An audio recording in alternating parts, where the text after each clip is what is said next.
Hey guys, this is Dr. Ganesh here.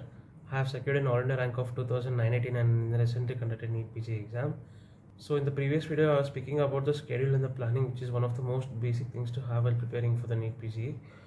So while talking about the first cycle of revision, I had mentioned the most important thing was to prepare your own concise notes.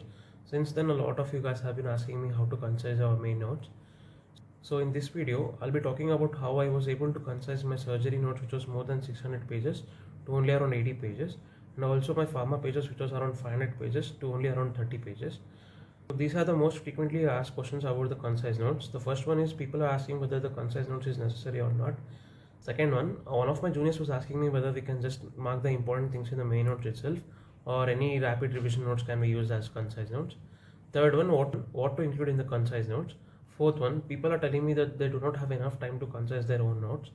And coming to the fifth question, for which subjects is it necessary to do the concise notes? And coming to the last question, people who are using USMLE first aid, they're asking me how to use the first aid as the final concise notes. So I'll be talking about all these questions in this video. So coming to the first question, why concise notes is necessary. So talking out of my own experience of the last 10-day revision, I was able to study 2 subjects each day only because of my concise notes. And honestly guys, with the main notes being around 7,000 to 8,000 pages, it's literally impossible to study all of them in the last 10 days of revision. So the concise notes will make sure that you will be able to brush through all the 19 subjects in the last 10 days of your revision. Main question being, can we mark the important things in the main note itself, or can any rapid revision be used? So guys, in the last video also I had mentioned about how the last 10-day revision is all about mental composure. So in these last 10 days, when you're eyeballing through your notes, because of the adrenaline rush, you will start feeling that each and every point is important for the exam. So it's better to avoid all these things and just make a separate concise notes. So the third question is what to include in the concise notes. So I'll be explaining this question with the example of my surgery notes. So before discussing about the concise notes, few of you are still confused as to how to make your main notes. So there are two ways to do this. The first being do any rapid revision course, then annotate these notes with PYQs and QBank. And the second being doing the main videos, which I do not recommend. So guys, in the foundation course, I had finished around 8 subjects, and post intensive when I started studying, I went through all the rapid revision videos. And trust me, the content in all the face-to-face class and rapid revision are almost equal. So there is no need to waste your time doing the main video. So there are few things you need to guys keep in your mind before preparing your concise notes. So the first one, have main notes for each subject from only one resource. So coming to the second point, master the previous year topics and understand the importance of the particular topic. So for example, in cystic fibrosis, the pathophysiology and the genes related to this disease is more important than the treatment part. So you guys need to know which part of the topic is being repeated again and again in the exams.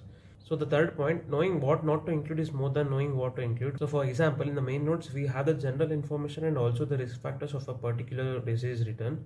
So there is no need to include these things in the concise notes because no one is asking you such questions in the exam. So coming to what to include in the concise notes, talking about a particular disease, first we need to know how to diagnose that disease. And there are few characteristic findings and investigations which will help you diagnose this. So include only these points in the concise notes and no need to include all the general findings and investigations. So coming to the treatment, include only the curative part and not the palliative and symptomatic treatment. And rarely in few diseases there are these important general information, for example the genes in the cystic fibrosis, which are repeatedly asked in the exam. So include these points also in your concise notes. This was my main surgery notes for the topic of acute cholecystitis. So you guys can see how I have concised 3 pages into just 1/3 of a page. So there are these unnoted information such as the clinical features, thorough explanation of the classification system, and also the conservative treatment, which nobody bothers asking in a competitive exam. So cut down all this information and you can see how concise these 3 pages had become the final notes. So as I had mentioned earlier, cut out all the unnecessary information like risk factors, general information, general symptoms, and also the conservative treatment. And talking about the symptoms part, just focus on the differentiating things. So the next question was, for which subjects we have to concise the main notes. So guys, the major subjects like physio, pharma, PSM, surgery, OBG, for these subjects you have to do your own concise notes. And for subjects like biochem, patho, medicine and microbiology, you guys can use USMLE first aid itself. So I have been receiving few doubts about first aid and how to annotate it. So in the next video, I'll be talking everything related to the first aid. So I'll be ending the video here, and if you guys have any other doubts, you can message me on my Instagram handle or just leave a comment down below. Keep studying. All the best.